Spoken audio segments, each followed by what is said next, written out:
Hello, hello. Welcome to Masters Clash Group Stage. This is, of course, May 7th of 2022, here, Group Stage Masters Clash Saturday, day one of these weekend playoffs, these weekend games, sorry, not quite at playoffs yet. I just got a little too excited seeing the Tracer ban right there. And of course... It's just like playing XL. Yeah, you know, it's the similar experience for me. You know, whenever I always get my Tracer permabanned at tournaments, you know. But anyway, of course, you may have heard right there CavalierGuest's voice joining us. CavalierGuest, just like last weekend when he joined us for Saturday, he will be joining us this Saturday, but unfortunately only for this very first series right here. Cav does indeed have an Oxygen series right after this in Masters Clash, and then a CCL series right after against the same team? Against the same team, yeah. It's going to be a best of seven, a faux best of seven on two different pings. A first for me. I don't think that's ever happened before in competitive odds. Yeah, that's an interesting situation right there. I don't think I've ever even heard of something like that happening.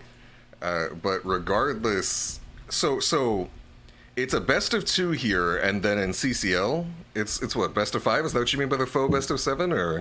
Yes, it's a best of two here and then a best of five there. The weird thing is, like, the best of two here can tie, but someone has to win the best of five. So. Regardless of the even structure of this, there will indeed need to be a victor in our second series of Oxygen. I actually didn't write it down this time. Oh no! All right, I'm gonna write that down in just a moment when we go through into our next series, as we see the Rehgar and Li Ming pickups here on the side of Rage Quit Gaming. No surprises to ever see a Li Ming picked up in the first half of the draft on Battlefield of Eternity, honestly.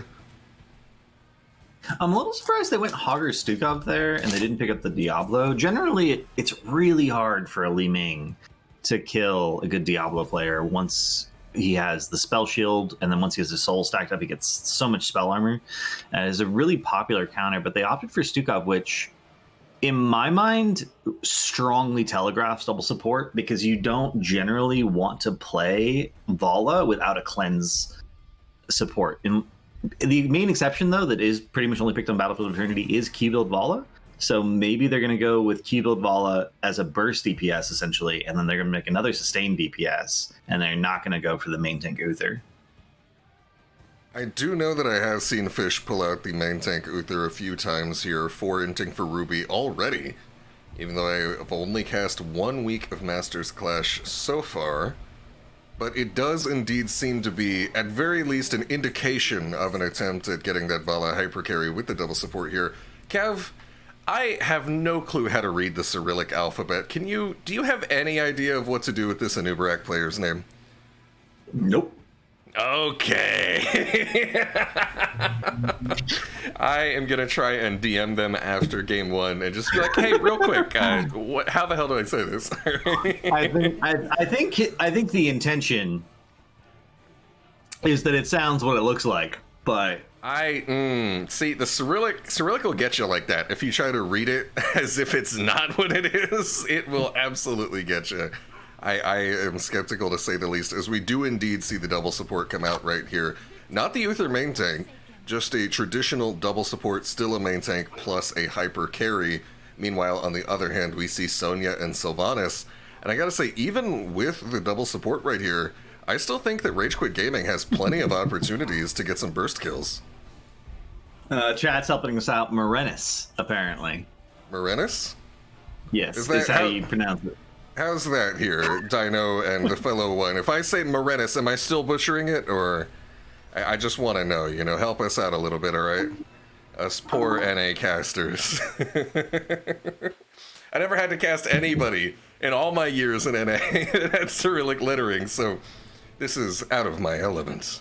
Oh yeah, just say it. Just say it, of course. Why didn't I think so? As we take a look at our schedule on the day here, this is, of course, our first series of the first day. Saturday, May 7th, we have Rage Quit Gaming versus Inting for Ruby. Right after this will, of course, be Oxygen Esports, facing off against Chili Mountain for the first time today, but not the last, as we were just talking about. a brief moment ago before they will again face off in CCL. That is still an interesting dynamic regardless, and I am mostly padding time so that I can write down these names on my notebook for later. Alrighty, we're getting ready. I'm gonna go with I was technically correct about it is what it looks like, because Marenai is a genus of eel. Where do you get a genus of eel from this? Where is that coming in? No, seriously, the word Morenus is a genus of 12 different eels. Cav, I don't think you understand. I'm not disputing that part. I'm asking how that factors in. How am I supposed to know that? How am I supposed to get that from what it looks like? Regardless. Oh, no, I was making a joke about what it looked like. Regardless, right here on the left side for Rage Quit Gaming, we have Peepo Shy Uwu on the Sonya, Renala on the Rehgar, Murnus on the Anubarak, Limu playing Sylvanas, and No Game No Life on that Li Ming. On the right-hand side, we have Mindhawk on Stukov, Gunner 30k on that Hogger. Top side, we have Fish on ETC, Nox on Ariel, and Hat on Vala, who has a hat. So, most appropriate name ever for a Vala hypercarry with an Ariel healer.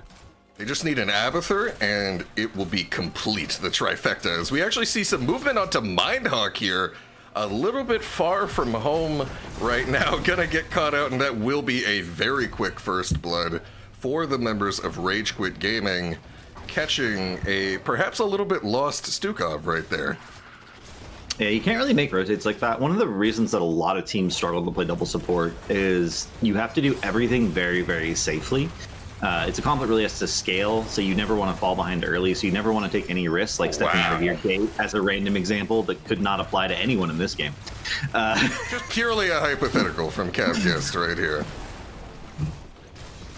But we see the counter push between these two lanes at the moment. Hat and Nox attempting to get some pressure, but of course with just the two of them and versus a team with the Sylvanas, the push pressure not quite there. Fish taking a bunch of damage in the meantime, as the members of Rage Quit Gaming now starting to back off a little bit right here. So far, a very trading-heavy, focused lane in the moment. We see the two teams sort of just conceding each lane to each other at the moment, and I gotta think anytime I'm Sylvanas, I'm taking that trade. Oh yeah, because Sylvanas, like any push-enabling hero, right? Sylvanas, Zarya, Anubarak, the one I'm forgetting, Tyrael. Hey, there's like a revenge kill.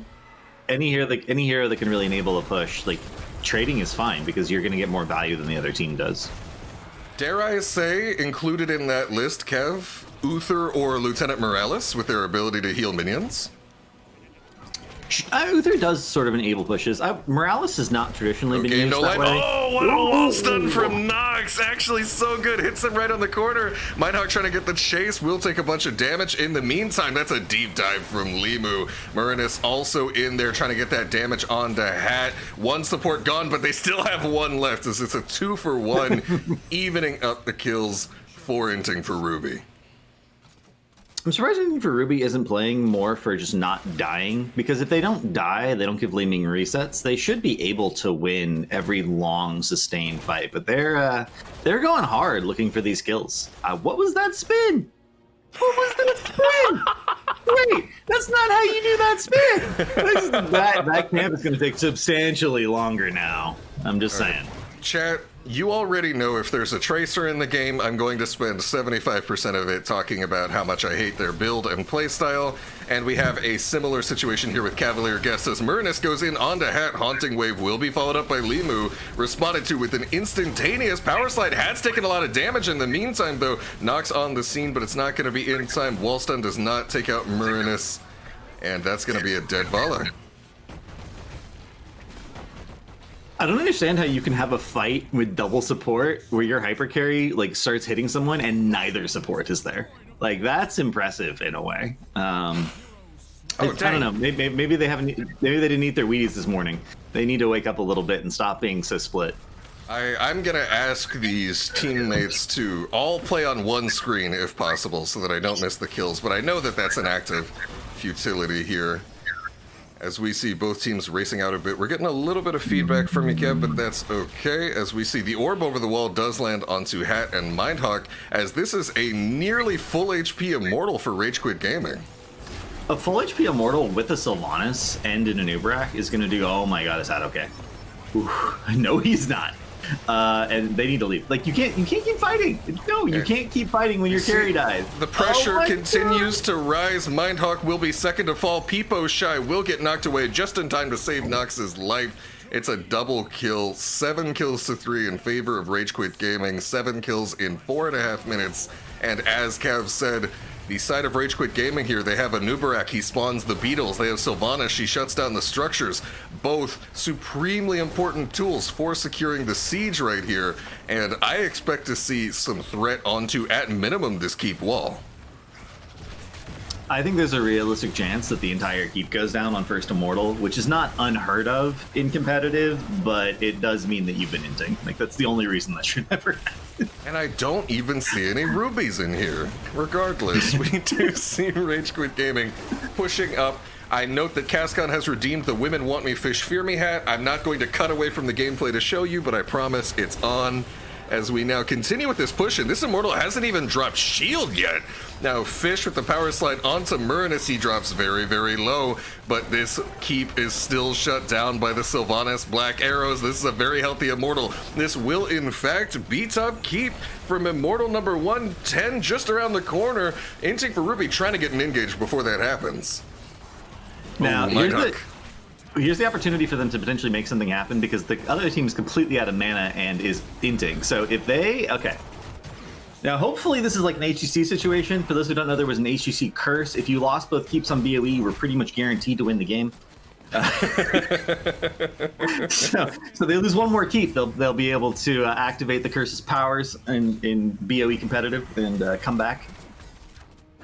That is indeed what the members of Inting for Ruby are hoping for at this point, as we see a 5-strong rotation onto this top lane. Renella and Limu caught out by Fish. At this point, Power Slide does not connect, but the Aerial Whip does directly into the Hogger Loot Horde. The silence, the CC chain is huge. It does pick up a kill for Inting for Ruby, and despite a bit of a rocky start here, this is as good of a recovery as you can want after losing your first keep to first objective. I mean, that's certainly true. They are going to end up pushing here. They don't have anything like the other team does that really enables the strong push, except for just the fact that double support can sort of sustain.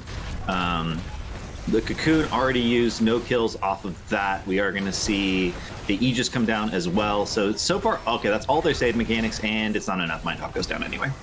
It is only a 1-for-1 at the moment. Hogger able to avoid the silence, but Vala does go down, making it a double kill, and Li Ming resets, of course, always a problem. Nox gonna be next to go down, leading to yet another Li Ming reset. Hogger now trying to spin in through there, but will be the fourth to drop. 11 kills to 7. And I feel like every time I cast a Masters Clash game, I want to say this is the most bloodthirsty game I've ever seen, and then it immediately gets topped by the very next game, every time. As we see the successful Bruiser invade coming out from Rage Quit Gaming right before this first objective. There's almost no better time to pick it up, and they're going to look to see if they can get objective number 2 here, starting off with the race. And again, this is a really bad... Inting for Rubies wants to be able to play defense, but it's really bad to be dead at the start of the objective and to have halftime essentially forced like this, because now even you can't really even send one person to race, right? You got to make sure you're defending this 5, because into the poke hero like Li Ming, it's going to be a problem. And as I say that, they're actually going to get a decent Hogger spin, first one of the game. And be able to start racing. They are a little bit spread, but it looks like it's going to be okay. ETC, okay, does not go down. Double support is enough to save him. Zoning. Mosh pit not connecting onto anything from Fish. You hate to see it, but the Shockwave, on the other hand, followed up by the Rain of Vengeance, will take out Sonya to start out this fight. There's our second Rain. Murinos dropping a little bit low. He's going to be able to burrow charge on out of there, but the chase does not end just yet. Weighted Pustule from Mindhawk, and he is just slapping Limu, but he's able to Haunting Wave right on out of there. He's not too concerned. Only 1 kill for Inting for Ruby. Yet another little parting gift from No Game No Life over the wall. It's the closest thing I can get to having a Tracer in the game is saying that turn of phrase, as we see now Inting for Ruby moving up to defend their very weak Immortal. Legitimately, I think Fish just made a play with Moshpit there that wasn't possible a few patches ago. I think he literally moshed for the 60 armor, regardless of whether or not anyone was going to be in it. That is certainly an interpretation of the situation, Kev, and I commend you for it, as we see the power slide forward from Fish. Ooh, Aerial Whip does not connect either, and there's an attempted combo from Mindhawk, will not land. Mindhawk now forced to retreat a bit, is quite low on mana. The Loot Horde does come out, the stun from Hogger not connecting. Orbs over the wall from Li Ming are huge, followed up by the Calamity finish, starting off the classic Li Ming chain of resets. There's the Crystal Aegis, but Nox dropping fast. Hat will join them, and Mindhawk is the sole survivor. Mindhawk is looking like he will be able to walk out. The sole survivor. Don't be too skeptical, Kev. Oh, he's gonna die eventually. I'm just saying. Like, you have to. How long do you have to survive to be considered a survivor? That's my question. Wait, so what causes this mid healing fountain to die? Is it when you lose both keeps? No, it's linked to one keep in particular. I believe it is bottom keep for right and top keep for left. Wow, okay. So, yeah, because it looked like it went down when that bottom keep died. I didn't know it specifically was tied like that. Dude, I gotta say, man, I'm just gonna say it right here, right now. The invulnerable healing fountains are bunk. Okay? They are bunk. They're bad for the game. They need to be taken out. We're currently waiting on our post-game results to load at the moment. Oh, hey, and of course, as soon as I cut to my camera, how you doing, folks? Those post results are available. Let's go ahead and take a look at them now. I did not lie to you, chat.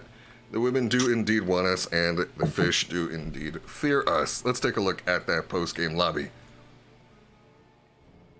Looking at our statistics right here, we have a few noticeable trends. Anything jump out to you, Kev?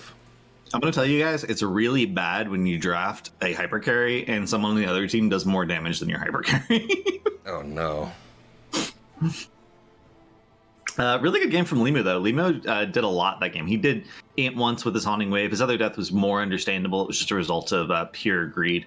But he pumped. He pumped.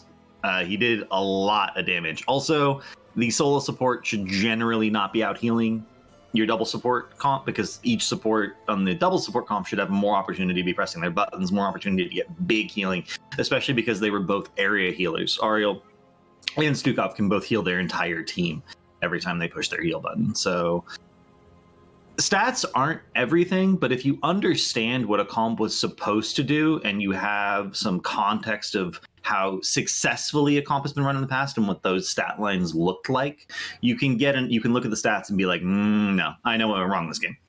And it's just sort of a depth of experience thing, knowing what the stat lines should look like for winning games and what they often look like in losing games. So what you're telling me is that if I top damage as Lunara, then the game is never my fault. That is actually, so here's a funny thing. No. Here's a funny thing about poke heroes. What's the funny thing? Most people don't understand entirely. Really good poke heroes have some sort of condition that allows them to actually secure a kill. So like Hanzo is a really good poke hero. The best Hanzos in HGC actually had lower average hero damage on a per game basis than the worst Hanzos, but they had more kills. So if you consistently do damage to the right targets, you'll get a kill, and then they're dead, and you can't do more damage. But stats, Kev. Stats! I want the all-white numbers all the way across the row. It's critical to my sense of self-worth as we go in to game number 2 here for Rage Quit Gaming versus Inting for Ruby.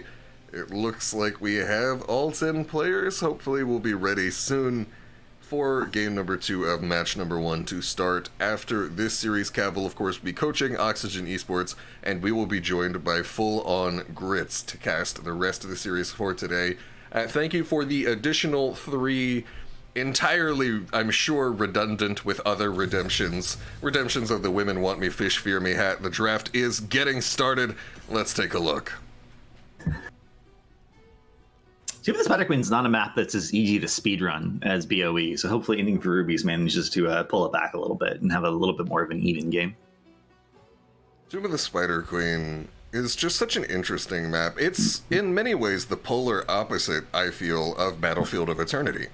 Battlefield of Eternity is a 2-lane map where the objective takes you out of the lanes into these very sort of dark pathways with a lot of bushes, a lot of corners that you can get jumped around.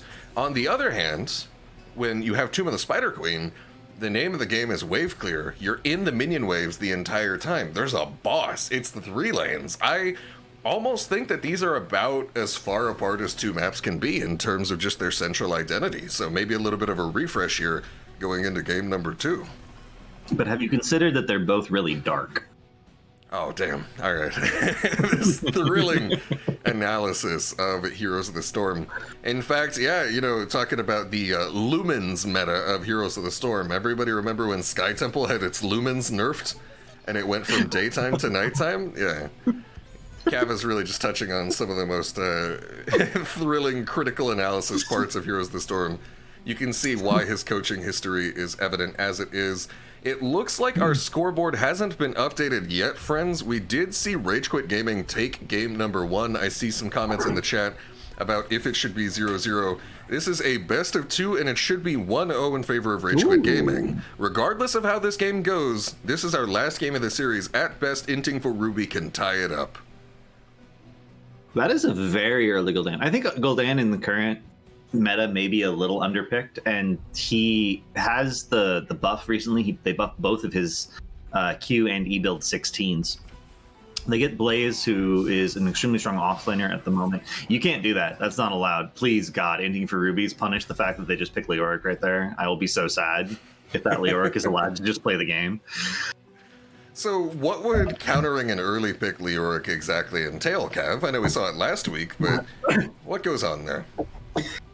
Leoric is a hero who's very vulnerable to being poked at by ranged heroes in the offlane.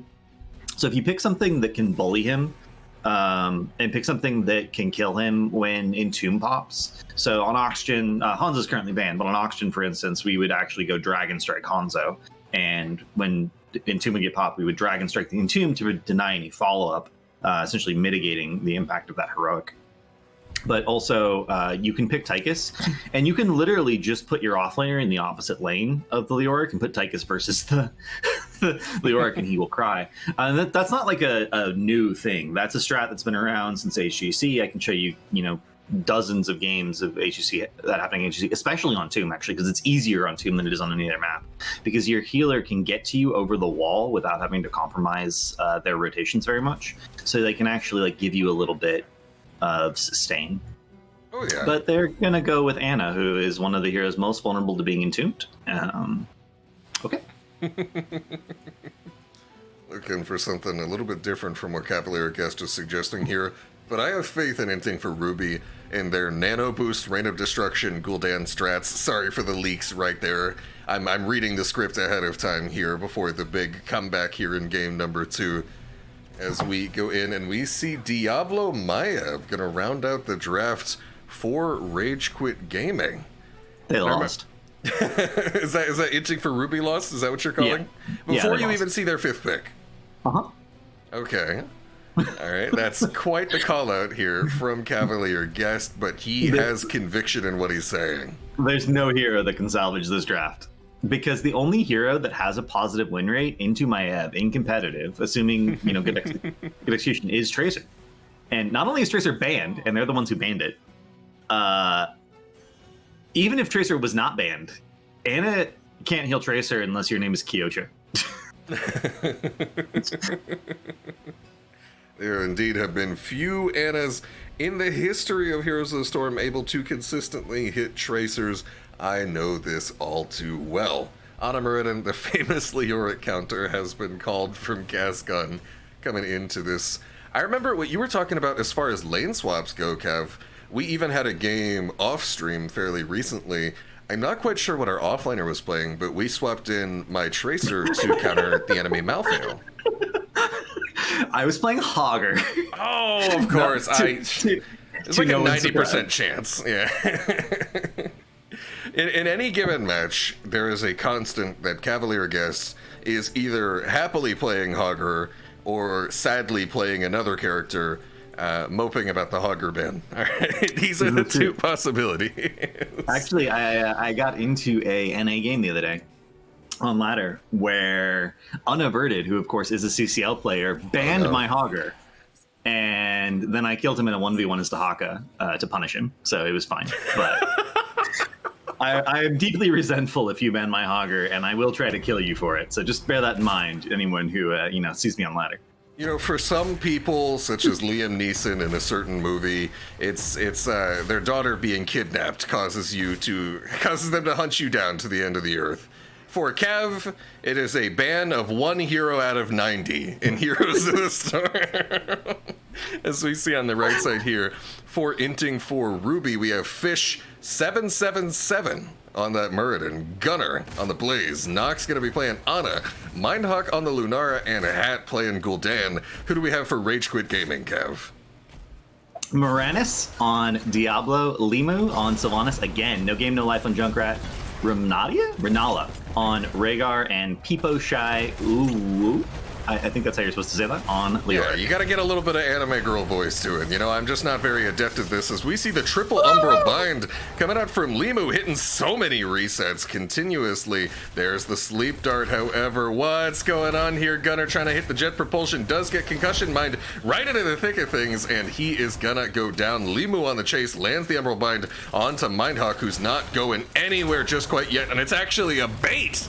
Somehow that situation, that whole sequence, leads to a 1-4-1 trade. Murren has taken a lot of poke damage from Mindhawk in the meantime.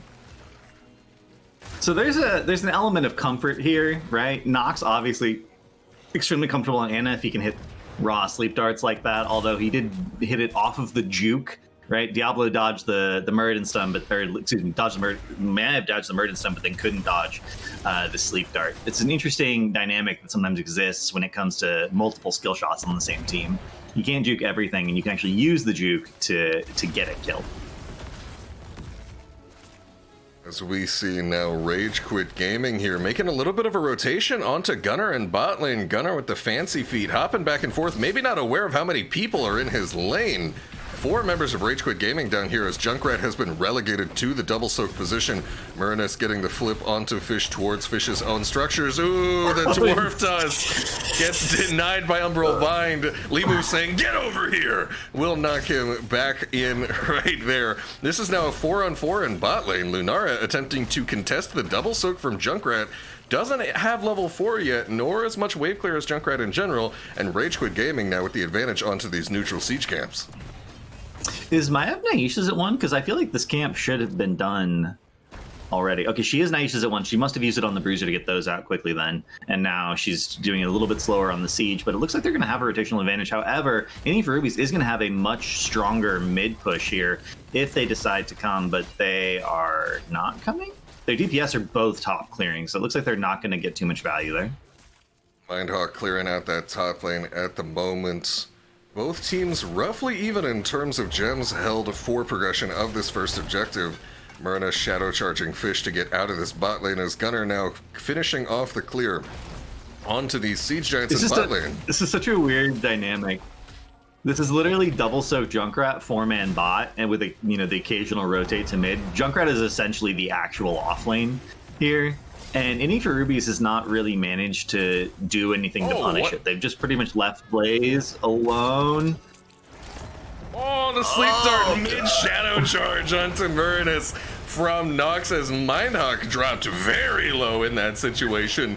No game, no life, now attempting to dump their 18 gems. We're going to see a flip combo onto Fish. Concussion Mind not quite in position to get Fish, as he's able to dwarf toss right on out of there. The detonation hits nobody, and just a bit of bruises right there, a little bit of damage being exchanged, but nobody going down.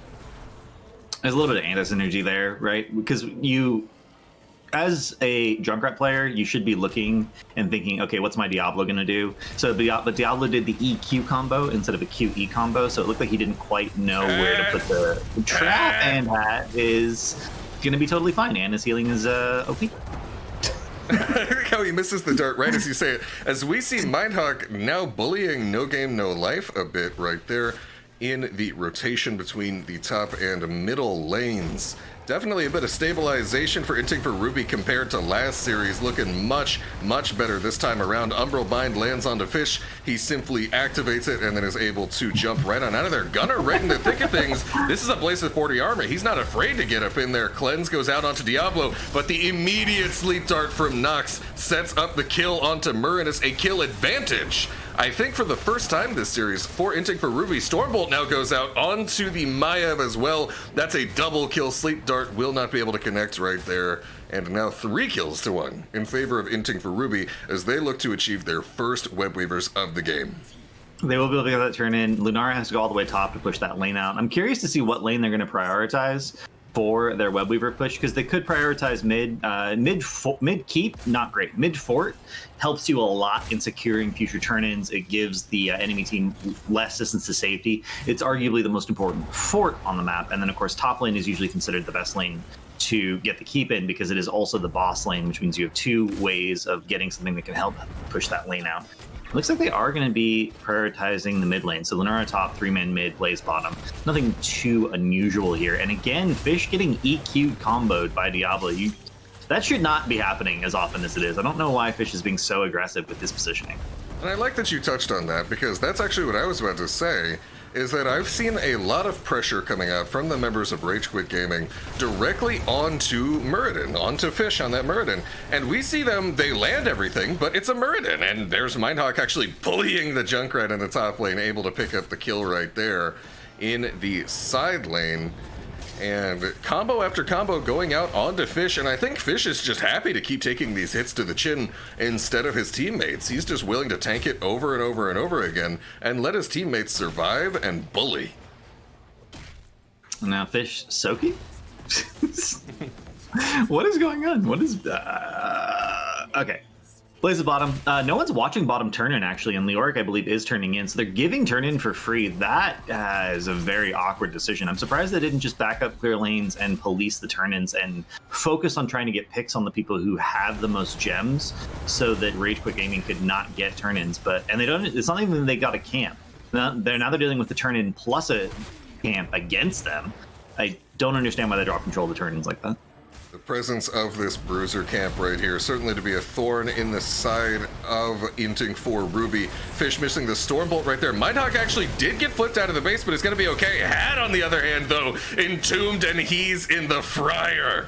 Diablo burning him with that lightning breath, setting up the combo beautifully. That's a lot of damage gone, as well as the lack of a horrified double Stormbolt from Fish. He can do that now that he's post level 10. Murinas taking a lot of damage, finished off by the Bionic Nade from Nox. And I gotta say, Nox making plays so far here. Inting for Ruby looks like a totally different team in game number 2. We have Mindhawk bullying the Junkrat, Nox landing the value sleep darts, the value Bionic Nades, the heals in the middle of combat, Limu looking for the bully onto Mindhawk, who is completely out of mana at this point, and sleep dart will get avoided by Limu. The playmaking from Inting for Rubies at this moment looks very solid, and yet another combo onto Muradin. Muradin's going to be forced to Avatar here. Yeah, and he does have to jump out. And then there's going to be another Entomb bunker countering this one. And that kill mid, that's what I was worried about when they picked the Leoric. And you don't counter Entomb. Entomb is essentially a free kill onto any immobile hero. And then they have the Ana, they have the Gul'dan. That combo with Lightning Breath is actually also something that is a classic. It was known as the Easy Bake Oven back in the day. I believe that was coined by Dreadnought and Gilly in an NAHCC cast. And oh, we're going to have another pull. Hat is dead. There's just no way. And able to get off the Horrified before going down. Ancestral Healing connects onto Limu. Fish's Stormbolt not hitting Renella, but the jet propulsion from Gunner does. Nox dropping very low in the back, hits yet another Sleep Dart to save their own life. But it will be Gunner going down. A double kill as well as a successful Bruiser invade for Rage Quit Gaming. And I gotta say, if you have even the slightest fear of a potential invade onto your camp as a squishy, immobile DPS doing that camp, then you need to be positioned accordingly. We saw right there, starting off the fight, Gul'dan right there, just in the bottom left side of this bruiser camp, gets pulled away immediately into the action and starts the fight out dead. I think that if we see slightly more defensive positioning adopted by the members of Inting for Ruby, that whole fight looks very different, and yet another objective with camp advantage for Rage Quit Gaming. And we're gonna have another. Ooh, is no game no life going to get out of this? He will have, yeah, he has the Ripper Air, so he has that 13. He is going to be able to double boop himself to safety. His support does come and top him off, which is nice. He gets tapped as well. And this is going to be a 4v5 because Leoric is a lone bottom. So if Inting for Rubies does not get a ton of value here, this is going to end up being a very bad situation for them, because having the lanes pushed while they're brawling is going to be rough. They pretty much sacrificed bottom fort for that kill. Whether or not that's actually worth it is strongly debatable. And they're not going to get anything else. As I say, that fish gets booped in, but he does jump right back out. Ooh, Mayo jumping in right there, trying to find multiple members of Inting for Ruby, but instead only finding a Blaze who is more than content to just sit around and not worry about too much right there. Peepo Shy now with the flank on the Minehawk bot lane, but he gets spotted by the Wisp. He wants nothing to do with it at this point, as we see members of Rage Quit Gaming actually forming up to take this boss. I really wish the Junkrat would just go put his W on point right now so he could get the potential double bump out of it. But instead he's going to bait and int with... Oh! Gunnar not landing the jet propulsion as Limu responds in kind with the Shade of Vengeance, moving aggressively toward Hat. Hat trying to get in that bunker, but it's just a little bit out of reach, starting the fight, getting dropped by Rage Quit. Gunnar now has the Pyromania, using it to get out of there. But with the 1 kill advantage, this is surely going to be a much easier boss. It looks like it will go uncontested for Rage Quit Gaming. I'm surprised they're not actually going to go even look at it. It looks like they're just going to shove out lanes. They're not going to get any advantage here at all. They could potentially try to force turn-in to sort of mitigate the impact of the boss. It wastes the turn-in, but when you're down a level like this, it can actually help you catch up a little bit in experience. So as can getting kills, which they will not do. Oh, Peepo Shy Uwu not going to go down as Nox taking significant damage from Lightning Breath. Lightning Breath also critically slowing Nox, setting up the kill from Limu onto them. Gunnar now trying to get out of here. Wow, gets sniped over the wall by Limu as well. Limu disjoining a tower shot as they jump onto Fish. It's going to be a triple kill. And if you ask me, that is the final nail in the coffin? What kind of realistic comeback chances do they have, if at all, Cav? I mean, the boss is already dead, right? So they don't actually have anything that can enable the push. There's a minion wave mid that looks like they're going to push with instead to get a little bit of chip damage onto the keep. They may actually they're more likely to get mid keep right now because of the catapult than they are actually at top keep, which might sound crazy to people, but remember the boss is dead and the minion wave has already been cleared. As now we see this mid keep going down. It's certainly not 100% lights out over for Inting for Ruby, but such a large advantage here. I thought that boss was going to do a little bit more in top lane, but no, it did get cleared out. However, wow, wait, that's actually a really long jump. You're able to jump from that bush to that bush? Okay. Learn a new text every day. So for those who don't know, once you have Ripper Air on Junkrat, it is actually incorrect to ever mount. It is straight up faster to just Ripper Air around, not even accounting for the fact that Ripper Air can go over walls. So you can move a good distance. When I came back, the movement speed bone change that had happened actually messed me up, because it used to be that if you self-cast your W and then just walk, you would end up perfectly lined up to get max jump distance, and the movement speed actually makes you walk off of it now. So now you actually have to think and practice to get those max jumps. So it's actually been very impressive so far for No Game No Life to consistently get that distance. And here we see Inting for Ruby taking out their bruiser camp. The same in kind will be done by Rage Quit Gaming on the left side right here. Muranas getting in these 3 gems to turn in. They felt that was important to do. Jet Propulsion actually lands on a Muranas. Will take a bit of damage in the meantime right there. Sleep Dart not connecting, however. Stormbolt will land onto Peepo Shy. A lot of damage going back and out here. No Game No Life will get chunked, but they've got the healing fountain. And he does get out again, and it is important to drop your gems whenever you have an opportunity to do so, because if you die, you lose them. If they're turned in forever, right? Even into the next game, they show up. No, I'm kidding. But We're getting ganked by the vacuum boss over there in Cav's dimension, but that's a-okay as we move forward here in mid lane. Entomb onto a very aggressively positioned Hat. Hat wants to get in that bunker, actually not able to do so. The bunker itself dying at roughly the same time as Hat. Gunnar will be second to fall. Blue team continuing to move forward here. Rage Quit Gaming not dropping the aggression. There's a forward shadow charge, followed up by the Earthgrasp Totem to allow Myrnos to reach the Ana for the flip. They're still moving forward here for Rage Quit Gaming. They want to take on this core. Are they going to take on the core, or are they going to into top keep? I think they're what is this? What is this? Leave. See, when you're winning, you have to int so you cannot end and still get 20. That way you get more practice at playing with your 20s. It's a classic Gen G strat. Of course. That is a real thing Genji was doing, Chad. Like, Cav's not even exaggerating. They would int so that they could get more practice in the late game in scrims. I don't think they did it in a tournament. In even fights. They never did it in an actual game. They were never... They might 5-level lead you in an actual game, but they were never so disrespectful as to get to even levels just so they could practice team fighting against you. As we see, No Game No Life actually using the concussion mine on Hat, not on himself, despite having that Ripper error. Here's some moves onto Myrnos, but will use the Hellgate to escape. Stormbolt not able to find him. Gunnar's not done, however, but the Purge from Ranella says, yes, you are, as they now move on out of their level 20 advantage.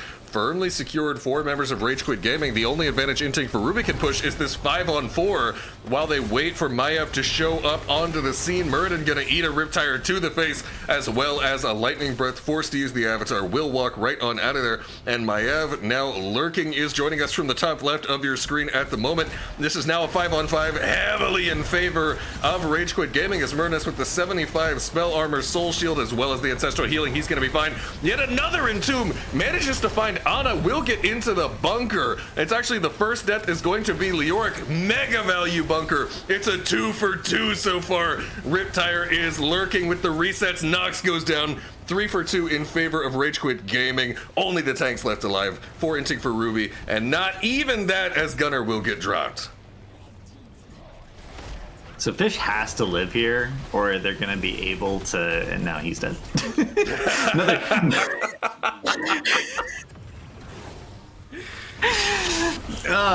Chaos. That fight actually started out not terrible for Inting for Rubies, especially considering how far down they were. But it ended up going really poorly from them. They got pented in the end, and they are gonna... Wow, that is a Riptire. I mean, Riptire for core damage is not something you see every day, but I'm here for it. No Game No Life actually played a very clean Junkrat. Yeah, you gotta say, you love to see it when Junkrat is played well. He certainly is a DPS that I think is just kind of overtuned in terms of doing everything, but also he's definitely a thinking man's character as well. Your ability to control the vision, as well as peel, as well as kill create, as well as control your own mobility. You're thinking about how to get your Riptire coming in from over walls so they don't get it out. There is so much ability to affect the game when you understand the spacing and angles of the game. From Junkrat, as we saw right there from No Game No Life. We do indeed have the post-game scoreboards. I'm going to go ahead and flash us over to that right here. Let's take a look as we see a dominating stats for No Game No Life. Just huge on the siege and hero damage. Mindhawk not getting out damaged this time, or rather Inting for Ruby's carry not getting out damaged this time around in game number 2. Wait, what was Nox's healing number? Okay, that's a little more acceptable. I thought that was way lower than I thought. I like transposed the 3 and the 6, and I was gonna be weird. These are weird experience numbers. Like you generally expect your offlaner to always have the most experience on a team. Now, Mindhawk was playing top anchor essentially, and Blaze was getting bullied the entire early game, so it makes sense. But Gul'dan and Lunara both have more than the offlaner. Like, that's strange. You shouldn't have 2 people on your team that did more soak than your offlaner, except in the rare cases where your offlaner is also your best camp clear, so they're doing camps all game instead of actually laning. Again, that's a stat line that is not normal, so that would indicate something went really wrong this game. And I think we can all agree something did go really wrong this game in the early game with the bullying bottom and with the lack of response from Inting for Rubies to sort of deal with that. Yeah, we have the classic Leoric counter for the Gul'dan and for the Ana. Gul'dan, I believe, is the only one of those two picked when the Leoric was locked in. These are immobile, squishy backliners that have no real ability to get out of Entomb other than hopping into Bunker, but of course Bunker has a cast time, you gotta get right up next to it, and we saw those factors be very relevant as the members of Inting for Ruby sort of scrambling to get into that bunker, but not quite able to get too much value out of it. Outside of that level 20 fight, where Bunker is just honestly nutty, the level 20 Bunker, actually I say that, but they didn't even get 20. They didn't even hit 20. Yeah, so I just saw the Bunker getting big value, and I was like, oh, that's Bunker 20, but no, they unfortunately only reached level 19. It's interesting. There was a player in HCC, Chris, who I think a lot of people are familiar with as well from just the fact that he was the number one GM many times in EU. He had a huge stream. He is retired from HOTS overall now, but he maintained that Q build Gul'dan should not be countered by Entomb because the range of Q is 0.5 bigger than the range of Entomb. And you should step up Q back up, step up Q back up at max range over and over and over again. And if you do that perfectly, you will always slip out of the Entomb because of the very short cast time that Entomb has. That's a very technical way to counter Entomb as Gul'dan, and you have to always be aware of where the Leoric is. And we didn't see that this game. But theoretically, according to one of the top players that ever played the game, that is a thing that one could do to sort of deal with how bad the matchup is. Of course, Chris, one of the dominant Heroes of the Storm players of our time, now plays Pokemon Unite, I believe, and is a big streamer pro player for that game as well. Finishing up series number 1, I believe that was our only series the CavalierGuest will be able to do with us today. Thank you for joining me, Kev. Thank you for having me. I gotta get going. Thank you for Twitch chat hanging out. I appreciate it as always, and I will see you later. Have a good night, my friend. Alrighty. Thank you for being here. Have a good night. Cav is over here saying good night like it's not 11:49 a.m. where I am, and significantly earlier in the day where he is.